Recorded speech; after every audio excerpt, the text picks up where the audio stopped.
I should be writing number 436. Well, I should be writing. I should be working on my craft. I should be writing. I should be submitting my next draft. But I'm sitting home watching Doctor Who.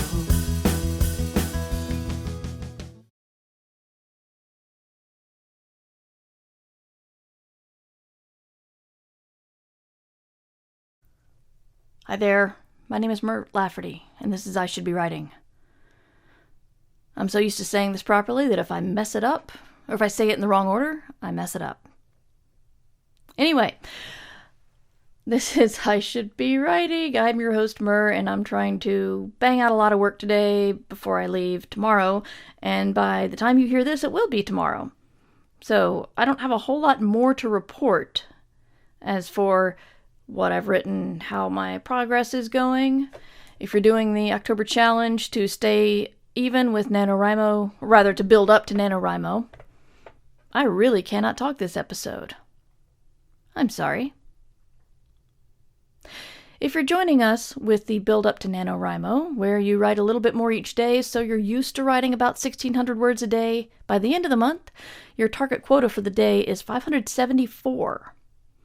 In the weekend, it will go up again by about 50 each day. So 626 on Saturday, 678 on Sunday. I think I came up with a solution to my stay with frequent podcasting, but still give the Patreon people a NaNoWriMo treat. And I think I'm going to do a daily show in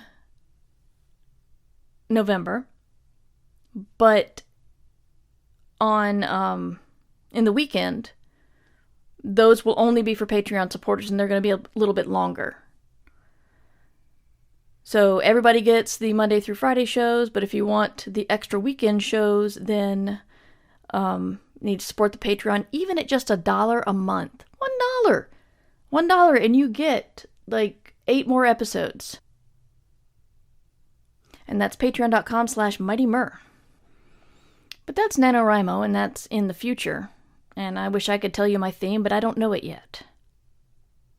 First, I have a couple of questions from Alistair. When writing a fiction book proposal to a publisher or agent for the first time, what are some important things to have? You have to have a finished book, beginning to end. They need to know that you can start a book and finish a book.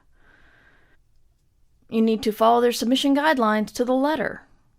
If they want a synopsis and 15 pages, send them 15 pages. If they want 50 pages, send them 50 pages.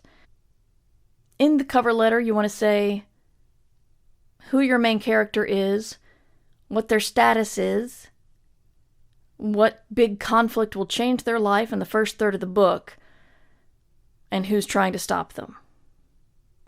So, for example, Luke Skywalker is a young moisture farmer on Tatooine, and he dreams of being a pilot one day when the Empire murder his family and he has no home anymore. He joins with Obi-Wan and runs off to have adventures and go up against Darth Vader.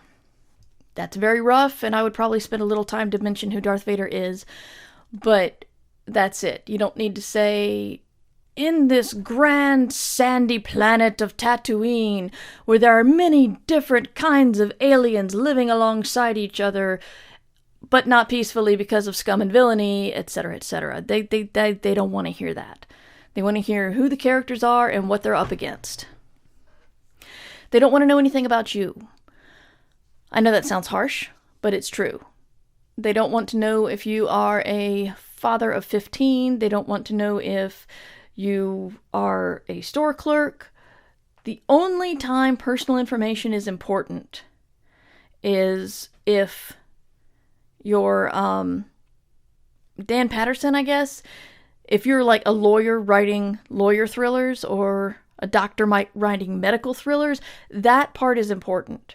If you have legitimate background in whatever you're writing about, that's fine. And it can't be something universal like being a parent, because if you're a parent and you're writing a story about parents, there are a lot of parents out there. Very few other people are doctors who want to write thrillers, kind of thing. Also, while parenting is hard, you don't need years and years and years of school like you do a doctor. So if you have a specialized job, mention that. Otherwise, they don't want to know. If you're underage, if you are under the age of 18, you don't have to disclose that either. Almost everybody does. Okay, I don't know if almost everybody does, because I don't know the people who don't. But I get a lot of, at Escape Pod, I get a lot of stuff saying, oh, I'm 15. And I'm like, you don't need to tell me that. And the only time people need to know that is when there's a contract to sign. Then you have to disclose your age, because you can't legally sign a contract in this country. So really, that's what you need to have when you're submitting to a publisher or an agent. How important is a setting in a story? How do you decide how important it is? I guess a setting is important if it provides a good part of the conflict. There's the Jack London story, To Build a Fire. The setting is huge in that story because that's, he's trying to stay alive in the wilderness. Basically anywhere that you can remember the setting was important. Hogwarts, the 100-Acre Wood, the Death Star. If the setting provides something like magic, such as, now I forget what she called it, but the Earth in Jemison's series, the Earth is definitely a sort of character in the book, as settings are. How do you decide how important it is? Well, it depends on how many of the conflicts stem from the setting, whether it's weather, locked rooms, the love people have for it. People know the Enterprise, and when that crew is on another ship, they're on another ship because they're not on the Enterprise. I know this sounds ridiculous out loud, but I think you know what I mean. Is it incredibly important? No, because as I'm sitting here thinking about books I've read, there are many places that don't stand out. And that's okay too. You just have to figure out if your setting provides an awful lot of import to the story. That's how important it is. But if your setting doesn't, if it's just, okay, I'm going to place it in Seattle, then, if you live in Seattle, maybe throw a couple of Seattle-ish things in there or do some research. But overall, you don't need to worry about it. I mean, Castle Rock, Maine is only notable because Stephen King uses it all the time. But it's a made-up place that doesn't really have any specific features except a lot of weird stuff happens there all the time. But the weird stuff's not even connected. It's just weird stuff happens over there and weird stuff happens over there. Are there any writing myths or bad writing advice new writers like me should look out for or be aware of? Pretty much anything that says an absolute. You must write every day. You must love everything you write. You must finish everything you write. Anything that says you must. You gotta look at that with a lot of skepticism because there's so many different writers, so many different ways to write. I thought that writing every day was the way to go, and then I found people who don't write unless they're on deadline, or they only write on the weekends, and then they pound out 10,000 words a day. I couldn't do that, but they do. So just remember, if you develop a way to write that works for you and you create a story with a beginning, middle, and end, then that's about it. You can get into the down and dirty basic structure of stories. As I said, beginning, middle, and end, and characters and conflict. But it's like saying, are there rules to building a house? Well, yeah, there's foundation rules and, how to build it and how to protect it. And then someone's going to go, well, what about that tent? I'm like, okay, well, there is a tent over there. There's going to be something out there. There's going to be stories out there without conflict or without characters or experimental stuff. But for the majority of stuff, yeah, you want to know the basic structure of a story, and you can find that anywhere. But other than that, if something sounds off to you, don't do it. As long as you're writing, at some point, and words are getting down on the page, you're doing good. And lastly, if you experience a real-life issue that forces you to stop writing, such as a personal brain meltdown, how long do you think you should take a break? That's a difficult question because that is, it's personal. I don't know that because I don't know the situation. It's going to change situationally.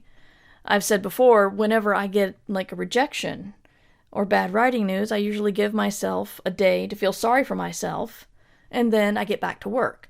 And giving myself that day helps. For a bigger disappointment, I might take more time off.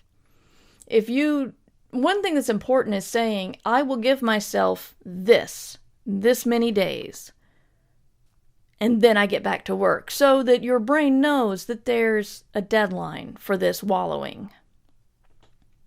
And it may not always be wallowing, but sometimes you may wonder, am I just being a wuss and not going back to writing? Or do I legitimately have a problem and need to stay away still for my mental health? And the way you fix that is if you start writing. If you're questioning whether it was time to get back, then it's time to try. And if you get some words down and you feel good about it, then you're ready to go back. If you get some words down and you don't feel good about it, but you got a bunch of words down, then maybe think you might want to give yourself some tough love and try to get back to writing. But there's no set length. I mean, I get a rejection and I take a day off. I'm not going to say if you suffer the death of a loved one, you only should take a day off before you start working again. No. So it's a personal thing, and you just have to figure out what's best for you. So, Alistair sent me enough questions for an entire episode. So thank you, Alistair. I will see you guys on Monday.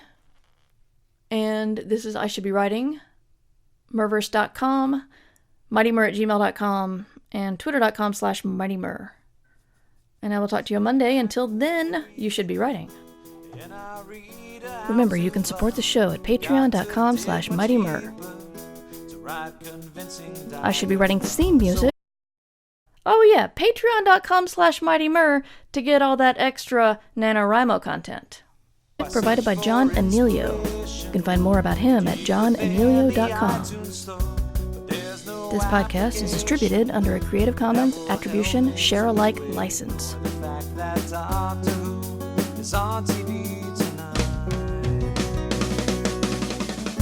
But I should